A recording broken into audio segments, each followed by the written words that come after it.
잘 오셨습니다. 우리 같이 인사하겠습니다. 우리 한 번 더 인사하겠습니다. 큰 은혜 받으시기 바랍니다. 성가대님 너무 멋진 분이 계셔가지고 누구신가 했네요. 예, 감사합니다. 예, 너무 오랜만이신데 박수 한번 쳐드리시죠. 예, 감사합니다. 우리 옆에 뒤에 분하고 우리 마지막으로 인사하겠습니다. 하나님이 함께 하십니다. 우리 같이 인사하겠습니다. 우리 함께 기도하겠습니다. 참 좋으신 하나님 감사를 드립니다. 은혜를 사모해서 이 주일날 주님 앞에 나왔습니다. 하나님의 말씀이 제 삶을 움직이는 힘이 되게 하시고 우리의 삶을 이끌어가는 하나님의 기준점이 되는 은혜가 있도록 인도해 주옵소서. 부족한 종을 세우셨으니 말씀하옵소서. 하나님의 말씀을 대언할 수 있도록 힘과 지혜를 더해 주옵소서. 우리 성도님들도 하나님 말씀을 받을 때 이것이 하나님의 음성으로 들려지는 은혜가 있게 하옵소서. 예수님의 이름으로 기도드립니다. 아멘. 우리가 성도라면은 우리가 반드시 가져야 될 믿음 중에 하나는 하나님이 날 부르시고 택하시고 하나님 여기에 있게 하셨으니까 하나님 내 삶 완벽하게 이끄신다라고 하는 믿음이 우리에게 필요합니다. 근데 우리는 한치 앞을 내다볼 수 없는 인생이기 때문에 자꾸 앞날이 두렵고 또 걱정되고 또 막막할 때가 너무나 많죠. 좀 한치 앞을 내다볼 수만 있다면 이렇게 걱정하지는 않을 텐데 한치 앞을 볼 수 없는 인생이기 때문에 우리는 늘 미래가 두렵고 막막하고 어려운 일이 생기면은 우리는 금방 주저앉고 낙심할 때가 많습니다. 그러나 우리가 하나님이 택함 받은 자녀라면 하나님은 내 삶 완벽한 시간표로 나를 인도하신다라고 믿음이 우리에게 있어야 될 줄로 믿습니다. 제가 일신교회 처음에 와서 뭘 해야 될지 모르겠더라고요. 어떻게 전도해야 될지 그것도 막막하고 주변을 이렇게 돌아보고 섬기다 보니까 어려운 분들이 많잖아요. 그래서 그냥 할 수 있는 여건에서 이제 최선을 다했을 뿐이죠. 근데 어느 날 여기 주변에 쟁쟁한 교회들이 많잖아요. 뭐 남대문 교회, 뭐 성도교회, 그리고 상동교회. 당시에는 상동교회에 서철 목사님이 계셨었는데 이 쟁쟁한 교회, 쟁쟁한 목사님들이 이제 이구동성으로 저한테 여기 회원동의 교동협의회 회장을 맡아달라 이제 이렇게 얘기하시더라고요. 아니 제가 제일 젊은데요. 근데 얼떨결에 맡았어요. 그리고 최선을 다해 섬겼죠. 근데 며칠 전이었어요. 우리 서울시에서 연락이 왔어요. 그동안 우리가 섬긴 것이 액수로 5천만 원이 넘는데 이 서울시에 평화의 전당에 헌액해도 되겠냐고 이제 그러면서 꼭 행사를 하는데 와주셔야 된다는 거죠. 그러면서 그 관계자가 하시는 말씀이 뭐냐면 반드시 오셔야 된다는 겁니다.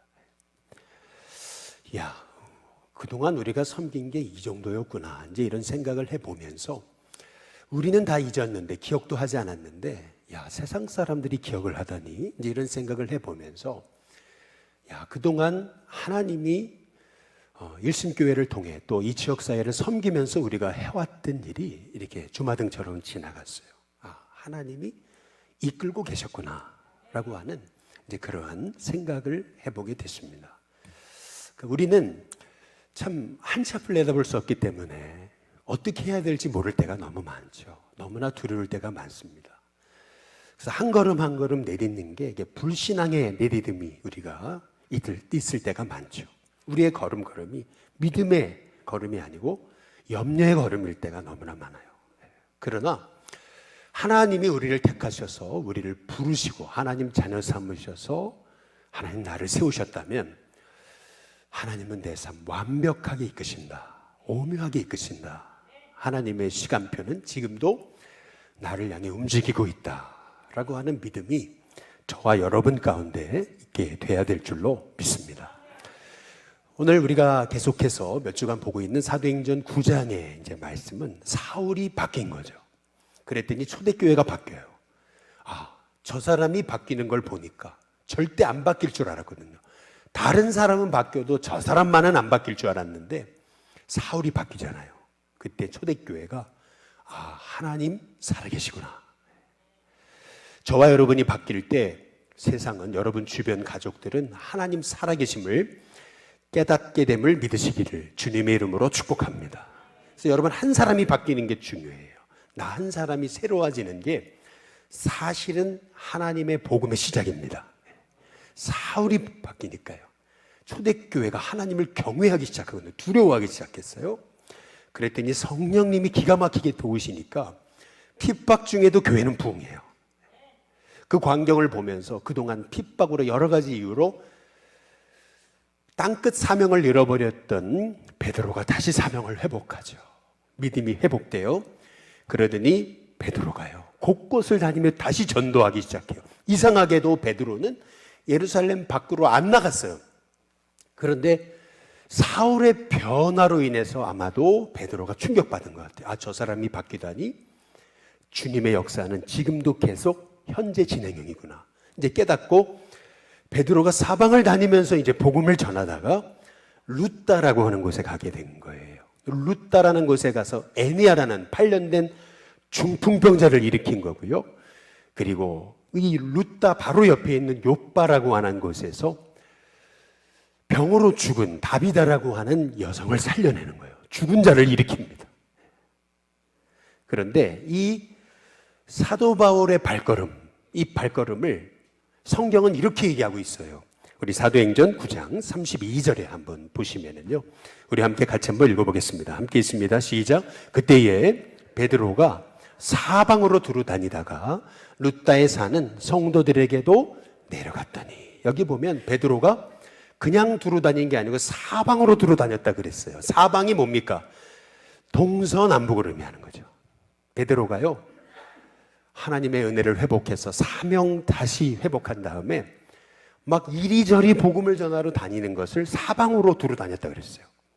사방이라면 동서남북을 얘기하는 건데, 그런데 사방으로 다니던 베드로가요, 참 우연처럼 보이는 계기로 루따로 내려가거든요.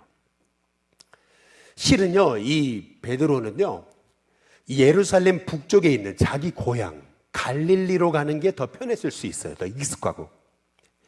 거기에서 더 많은 사람 만날 수 있었을 거예요. 또 그게 아니라면은 이스라엘 백성들이 성지와 같이 생각하던 이 아브라함의, 이삭의 우물이 있었던 브엘세바 남쪽으로 내려갈 수도 있었어요. 그런데 신기하죠. 하나님은 베드로의 발걸음을 서쪽 해안 도시인, 당시로서는 별로 사람들한테 이렇게 주목받지 못하던 루따라고 하는 곳으로 하나님이 베드로를 이끄신 거예요. 이게 다 어찌 보면 얼떨결에 하다 보니까 우연히 베드로가 사방을 두루 다니다가 그냥 루따로 가게 된 것처럼 보이잖아요. 이게 실은 우리가 보는 인생의 시선입니다. 모든 게 다 우연 같잖아요. 그냥 어떻게 하다 보니까 루따로 가게 된 것처럼. 그러나 아닙니다. 하나님은 베드로의 발걸음을 정말 완벽하게 이끌으신 거예요. 우리에게는 그 믿음이 필요해요. 우리는 우연처럼 어디 가는 것처럼 보여도 하나님이 날 택하셔서 부르셨다면 하나님이 나를 이끄시는 것은 정말 오묘하고도 완벽합니다. 오늘 장로님이 기도하신 것처럼 우리가 여기 온 것은 우리의 걸음으로 온 것이 아니고 하나님이 이끄신 거예요.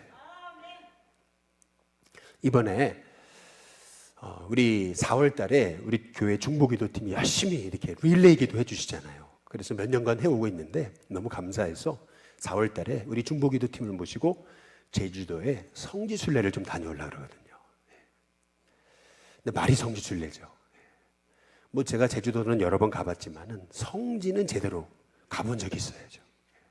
뭐 여행사에 맡겨도 되지만은, 그러나 우리 성도들을 데리고 처음 가보는 건데 그냥 갈 수는 없고, 그래가지고 지난 화요일과 수요일날 답사를 갔어요. 갈리는데 어떻게 그냥 가요? 막 사방에 전화해가지고 어디가 좋냐고 물어보고서 이제 그냥 일단 갔죠. 새벽기도 끝나고 우리 부목사님 두 분과 함께 가면서 그랬어요. 어쨌든 일단 가보자.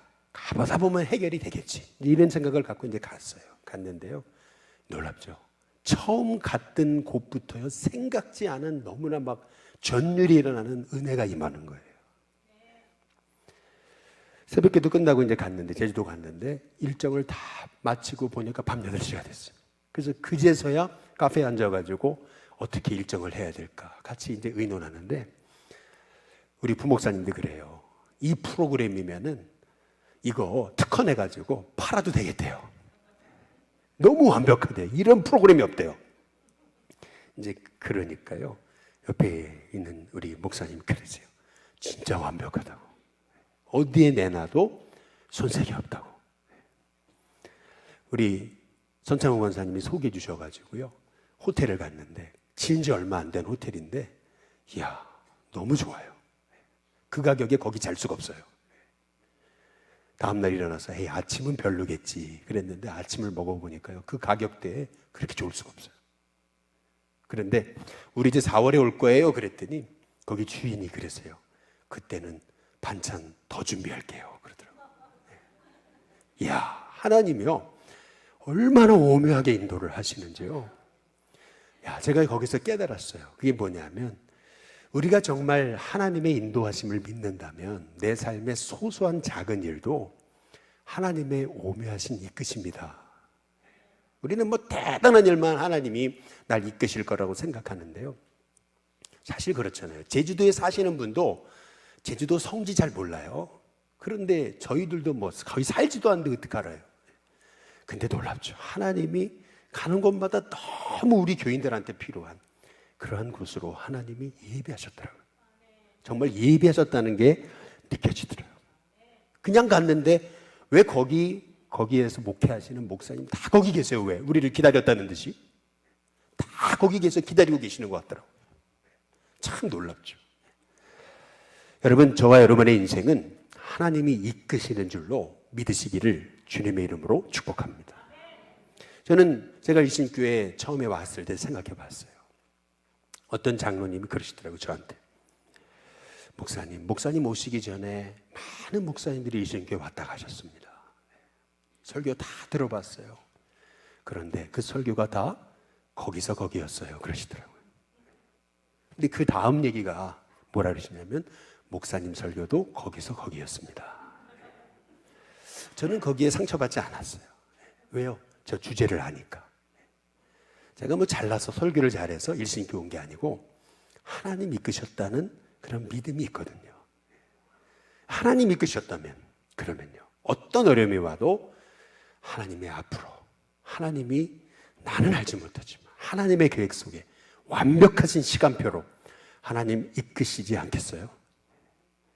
저와 여러분에게 필요한 믿음은 뭐냐면, 하나님 날 택하셨잖아요. 날 부르셨잖아요. 날 세우셨잖아요. 그렇다면 하나님은 내 앞길도 오묘하신 뜻으로 인도하신다. 여러분, 우리에게 하나님의 인도의 확신, 여러분, 그것이 우리에게 정말 필요한 믿음이라고 분명히 믿습니다. 이제 4월달이 되면 부활절 끝나면 서울 연회는 꼭 연회를 합니다. 연회 때 마지막 날 우리 전사님들이 목산수를 받죠. 이번에 보니까 32명의 전사님들이 목산수를 받더라고요. 얼마 전에 그 연회에서 연락이 왔어요. 32명의 이번에 전사님들이 안수를 받는데 1박 2일 수련회를 할 예정인데 오셔가지고 그 32명의 전사님들의 멘토가 되어주시면 안 되겠냐. 너무 귀한 일이잖아요. 그래서 가겠다고. 그래서 지난 목요일날 갔었습니다. 제 소그룹 안에는 수련 목회하시는 전사님들이 있었고 또 수련 선교사님들이 계시더라고요. 이 수련 선교사님이 뭔가 저도 잘 몰랐는데 보니까 한 분은 러시아로 선교를 나가고 또 한 분은 중국으로 선교를 나가시는 거예요. 이제 같이 이제 얘기하면서 이제 상담을 하는 건데, 중국으로 가시는 이제 선교사님이, 수련 선교사님이 이제 질문이 있다는 거예요. 그 뭐냐고 그랬더니 그런 얘기를 하세요. 지금 시진핑이 이 중국을 집권하면서 우리 선교사님들 다 추방당하고 있다는 거예요. 다 내 주변에 추방당하지 않은 사람이 없대요. 그런데 나는 중국으로 지금 간다는 거예요. 이제 안수받고 간다는 거예요. 할 수 있는 일이 하나도 없대요. 뭘 해야 될지 모르겠대요. 그리고 자기는 중국말도 못한대요. 제가 할 수 있는 일이 있겠습니까? 제가 가는 게 맞습니까? 어떻게 하면 좋겠습니까? 막 말씀하시면서 막 울라 그래요. 막 말씀하시면서 막 입이 막 떨려요. 제가 그런 얘기를 해줬어요. 우리 형도 40살에 일본 선교를 나갔다고. 그때 언어가 완벽히 준비돼서 간 게 아니고 가서 일단 언어 훈련부터 했다고 말이죠. 언어 훈련하면서 교회를 개척하고 나고야, 일본 나고야 거기 아는 사람이 누가 있어요? 아는 사람도 없어요. 거기에서 교회를 개척하고 일본인 한 사람 한 사람을 극진히 섬긴 거죠. 그랬더니 어느 날 말이에요. 옆에 있는 일본 교회에서 저희 형을 담임 목사로 청빙한 거예요. 계획한 게 아니에요. 어느 날 갑자기 말이죠. 그러더니 또 얼마 후에는요, 일본의 기독 교단에서 거기 교단을 섬기는 서기로 좀 일해달라. 교회도 섬기고 서기도 섬기면서 일해달라. 여러분, 그 일본은요, 한국인에 대한 차별이 엄청납니다. 엄청난 차별 사회가 일본입니다. 거기서 교구 서기를 하게 된 거죠. 근데 우리 형이 일본을 나갈 때, 그때 본부에 가가지고 이제 일본으로 간다고 이제 등록을 하고 얘기를 하는데 누가 그러더래요, 옆에서. 뭐라 그러냐면, 아니, 지금 일본에 다 선교 포기하고 들어오는 마당에 일본은 선교사의 무덤이라는데 거길 왜 나가냐고. 거길 왜 가세요? 이러더라는 거죠. 거길 왜 가세요? 했는데요. 하나님이 이끄시니까 다른 사람은 다 안 된다 그래도요, 하나님이 보내시는 거면요, 하나님의 예비하심이 있어요. 우리 선교사님, 어렵다 그래도요, 하나님 보내시는 게 맞다면 선교사님을 통해 예비하신 하나님 뜻이 있어요.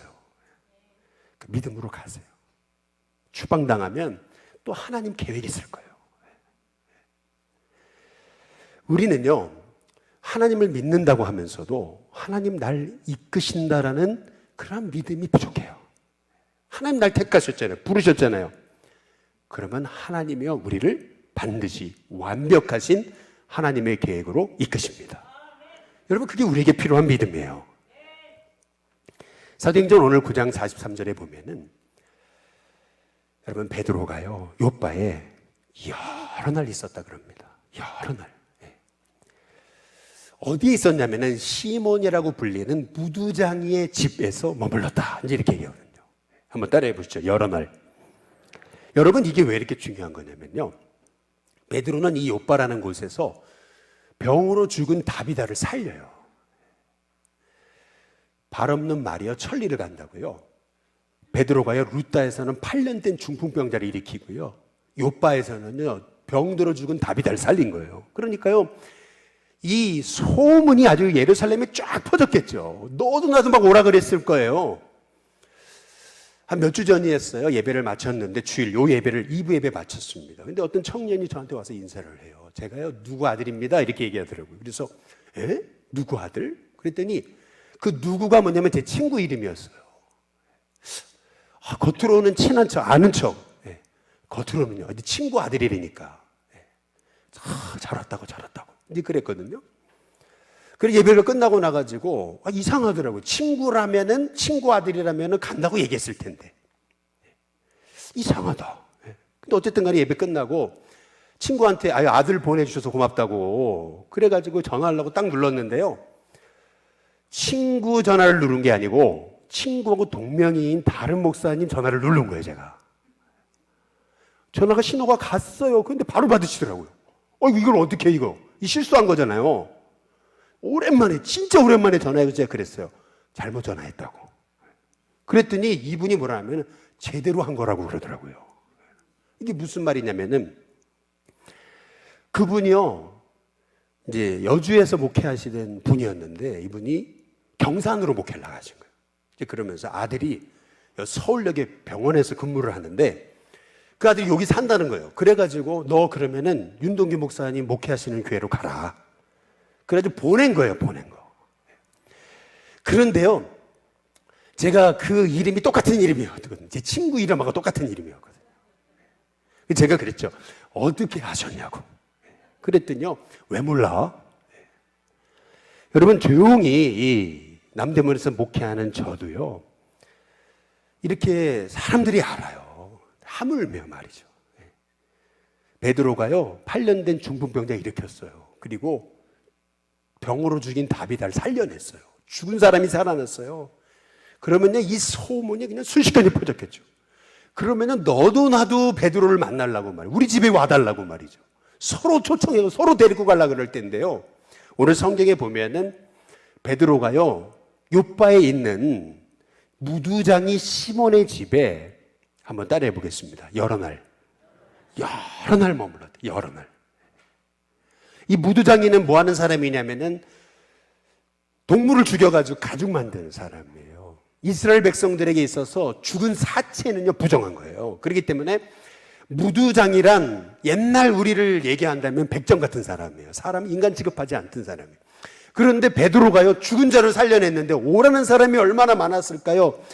그런데도 그럼에도 불구하고 베드로는요 무두장이 시몬의 집에 여러 날 머뭅니다. 그 여러 날 그냥 거기 있는 것 같았어요. 여러 날.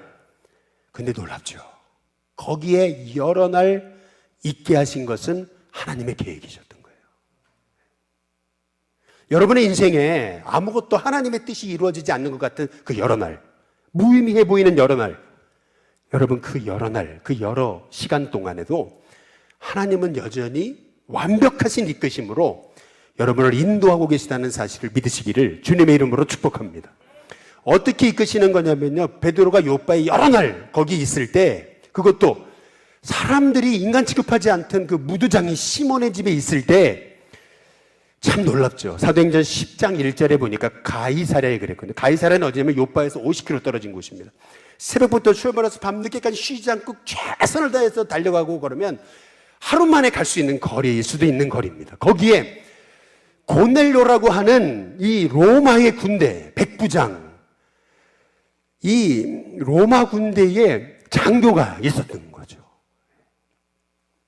하나님은요, 그 고넬료를 찾아가 만나시는데요. 이 고넬료가 어떤 사람이냐면 사도행전 10장 3절에 보면 이렇게 얘기합니다. 하루는 몇 시요? 9시예요, 9시. 9시는 뭘 의미하는 거냐면요, 오후 3시입니다.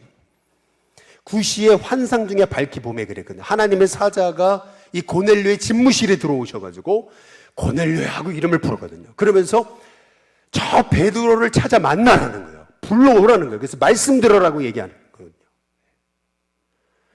아니 오후 3시에 뭐 헛개비를 본 겁니까? 그거 아니에요. 사도행전 10장 3절에 보니까 그래서 뭐라 그러냐면 환상 중에 어떻게 봤어요? 밝히 분명히 본 거다라고 얘기하고 있어요. 참 놀랍죠. 베드로는요, 그 요바라고 하는 곳에, 그것도 무두장이 집 시몬의 집에 그냥 여러 날 있을 뿐이었어요. 하나님의 계획 몰랐어요. 근데 알고 보니까 베드로는 하나님의 계획을 몰랐는데 하나님은요, 거기서 50km 떨어진 가이사랴에 고넬료를 주목하신 거예요. 그래서 너무나 정확한 하나님의 시간표, 타이밍으로 두 사람을 만나게 하시는 건데요. 이게 왜 이렇게 엄청난 일이냐면요, 베드로는요 그냥 유대인이에요. 유대인은요 이방인에 대한 편견이 있어요. 더구나 고넬료는요 로마 군대예요. 핵이 되는 백부장이에요. 우리가요 이 백부장 그러면은 그냥 100명의 군사를 책임지는 장 정도로 생각하는데, 그래서 뭐 우리나라 군대의 중대장, 뭐 대대장 정도로 생각하는데 그거 아니에요. 여러분이 로마 사회를 공부하게 되면은요, 로마 군대의 핵은 누구냐면요 백부장입니다. 백부장이 누구냐에 따라서 전쟁의 성패가 결정나요. 그래서 백부장은 아무나 뽑는 게 아니에요. 백부장은요 100명의 군사가 절대 신뢰하는 사람이 백부장이에요. 백부장이 죽으러 가자 그러면 함께 죽는 사람이 그 밑에 100명이에요. 그래서 이 백부장은요 로마의 자부심이에요. 그리고 로마 군대는요 백부장이 누구냐에 따라서 로마 군대 미래 전투가 결정나는 거예요. 백부장은 아무나 뽑지 않아요. 그런데 그 백부장 말이에요. 근데 이 고넬료는요 유대 출신, 유대에 살던 사람이 아니에요. 유대는요 로마의 식민지였습니다. 로마는 어떤 나라를 정복하면은요, 그 나라가 항복하면은 그 나라의 그 왕을 인정해주고 자치권을 인정했습니다. 그런데요, 항복하지 않는 나라는요, 식민지화 해버렸습니다. 그리고요, 로마 군대 주둔군을 보냈어요. 로마 군대 주둔군이 지금 가이사랴에 와 있는 거예요. 그 주둔군의 백부장이 누구냐면 고넬료예요. 고넬료는요, 잠깐 지금 가이사랴에 와 있는 거예요. 근데 놀랍죠? 그때 하나님은 베드로를요, 그 가이사랴에서 50km 떨어진 요바에 머물게 하세요. 여러 날. 베드로는요, 자기가 왜 요바에 여러 날 있어야 되는지 몰랐어요. 근데 놀랍죠? 하나님은 정확한 시간표로요, 고넬료의 기도 가운데 들어가셔가지고 베드로를 찾아 만나라 그러시는 거예요. 왠지 아세요? 여러분, 사도행전 10장 2절을 한번 보시죠.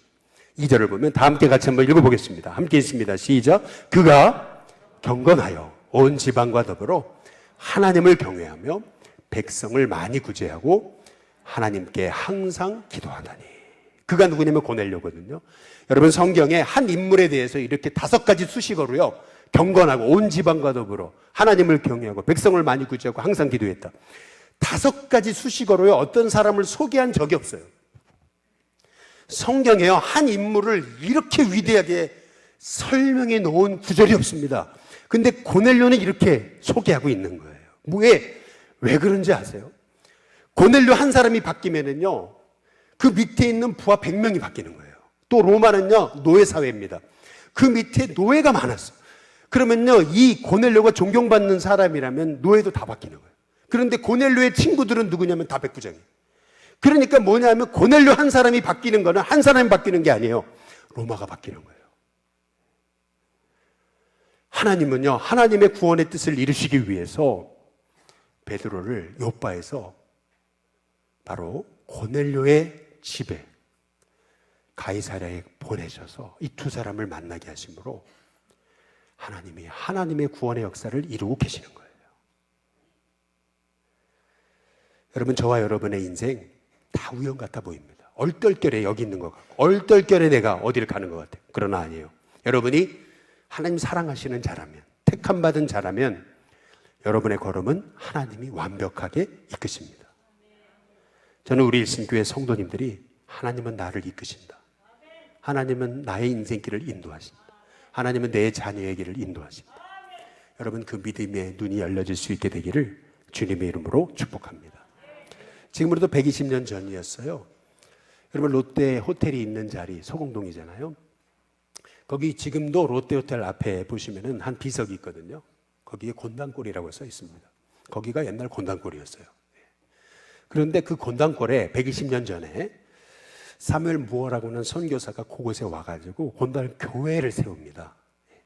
교회만 세운 게 아니고 선교해야 되니까 예수학당을 세워요.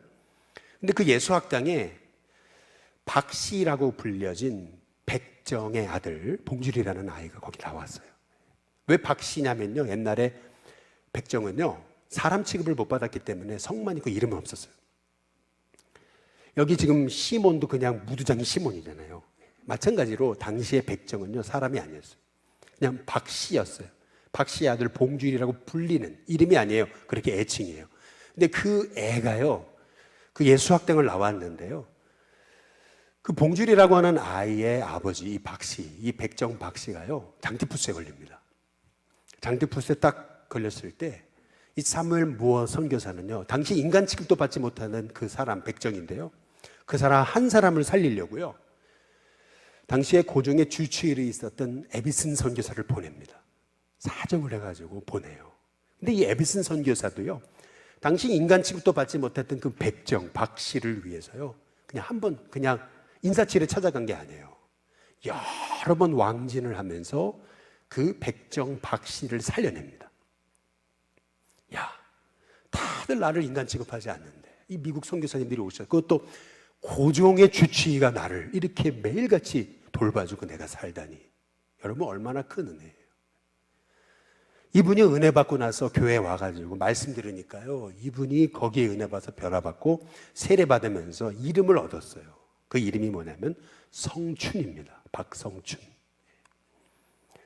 근데 이분이 교회를 열심히 다니니까 문제가 생긴 거예요. 그게 뭐냐면은 양반들이 들고 일어난 거예요. 우리가 어떻게 더 백정 것들하고 내가 같이 예배를 드리느냐, 나 교회 안 나온다고. 나중에는 이 양반들이 그런 거예요. 우리가 앞자리에 앉을 테니까 백정들 뒤에 앉히라고, 그리고 거기다 천막 치라고, 거기다 천을 하나 치라고. 그런데요, 이 사무엘 무어 선교사님은요, 그 양반들에게 굴복하지 않아요. 양반들은 잘 보여야 되잖아요. 권세 있는 자들인데. 근데 아니에요. 그거는 주님의 교회가 아닙니다. 양반들의 요구를 들어주지 않았어요. 그러니까 결국에는 양반들이 교회를 나가버렸어요. 그런데요, 난처하게 된 사람이 있잖아요. 그분이 누구냐면은 그 백정 박씨, 박성춘. 자기 때문에 교회가 분란이 일어났죠. 그리고 교회가 와야 되게 생겼죠. 양반들이 교회를 다 떠났잖아요. 야, 이거 큰일 났거든요. 선교사님을 너무 미안하고, 야, 내가 뭔가를 좀 해야 될 것 같아요. 그래가지고 이분이요, 어떻게 했냐면요, 서울 시내 백정이란 백정은 다 차단하는 거예요. 백정에게 전도하기 시작한 거예요. 어디까지 갔는 줄 아세요? 수원까지 갔습니다. 백정을 전도하기 위해서. 그 백정들이 막 교회에 몰려오잖아요. 백정들이 모이니까요, 이 사무엘 모 선교사가요, 백정의 아픔을 알았던 거예요. 그게 뭐냐면 사카도 못 쓰죠. 이름도 없죠. 인간 취급 못 받잖아요. 그래서 그들과 함께 고종 황제에게 상소를 쓴 거예요. 우리도 인간 취급해달라. 사회 신분을 철폐해달라. 근데 놀랍죠. 그것이 받아들여졌어요. 사회 신분이 철폐된 거예요. 근데 그들이요, 진짜 신앙인이었어요. 정말 진실하게 예수님을 믿으니까요, 교회를 나갔던 양반들이 회개하고 은혜를 받아 다시 그 교회에 나오기 시작했어요. 그래서 그 교회는요, 양반도 나오고 백정도 나오고 나중에는 왕족까지 나왔습니다. 여러분, 그 교회가 종로에 있는 승동교회입니다. 훗날에는요, 이 박성춘, 이 백정 박 씨의 아들이요, 자기 아버지가 죽었다 살았잖아요. 야, 저거 배우고 싶고, 저 의술. 에비슨 선교사가 기회를 줘가지고 재중원, 바로 의학교 1회 졸업생이 누구냐면은 그 봉줄이랑 불리는 콜릭의 아이, 바로 그 아이가 박서양이에요. 세브란스 병원의 전신인 재중원 의학교의 1회 졸업생 뿐만 아니라 그가 거기에서 교수로 활동하게 됩니다. 여러분 한번 잘 보세요. 120년 전 사무엘 선교사가 한국 땅으로 온 거 우연이겠습니까? 여기 와서 이 곤당골이라는 곳에 교회를 세웠는데 백정 한 사람이 죽어가던 것이 우연이겠습니까? 그가 살아난 거 우연이겠어요? 아니죠. 한 사람을 살렸을 뿐이에요. 한 사람 살렸는데요, 그가 훗날 그 승동교회의 장로님이 되고요, 이 사회의 이 차별이 무너지고요, 한국 사회가 달라지는 거예요. 세브란스 병원을 이끄는 참 귀한 인재가 그 백정의 아들에서 나왔습니다. 여러분 잘 생각해 보세요. 저와 여러분이 오늘 어디를 가든 누구를 만나잖아요. 여러분, 그게 우연이겠습니까? 하나님 날 택하여 세우시고 자녀로 부르셨다면 여러분이 걸음걸음, 여러분이 내딛는 발걸음은 하나님의 이끄심이어야 되죠. 여러분이 가는 곳마다 하나님의 예비하심이 있음을 믿고 믿음으로 반응하고 믿음으로 발걸음을 내딜 때 여러분의 삶은 베드로와 고넬료가 만난 것이 로마가 바뀌는 것이고, 또 이 사무엘 선교사가 백정 박 씨를 만난 것이 한국 사회의 차별이 철폐되는 계기가 됐던 거죠. 세브란스 병원의 기초가 놓여야 됐던 것처럼 마찬가지로 저와 여러분의 걸음이 절대 우연이 아니라는 거죠. 하나님의 이끄심이 있다는 거죠. 하나님의 시간표는 지금도 나를 향해 완벽하게 운행하고 계신다. 여러분, 우리가 그 믿음이 필요합니다. 우리도 어떤 일을 계획할 때 시간표를 갖고 계획을 하죠. 하나님도 정확하게 시간표가 있습니다. 그 시간표를 보는 눈이 열려져야 되는 거죠. 바라기는 저와 여러분에게 하나님 살아계시고 날 부르셨고 구원하셔 세우셨다면 하나님은 내 길을 완벽하게 이끄신다. 여러분, 그 믿음이 필요한 거예요. 믿음으로 반응하는 게 필요한다는 거죠. 저와 여러분이 그런 믿음의 반응, 믿음의 사람이 될 수 있는 은혜가 있기를 주님의 이름으로 축복합니다. 같이 기도하겠습니다.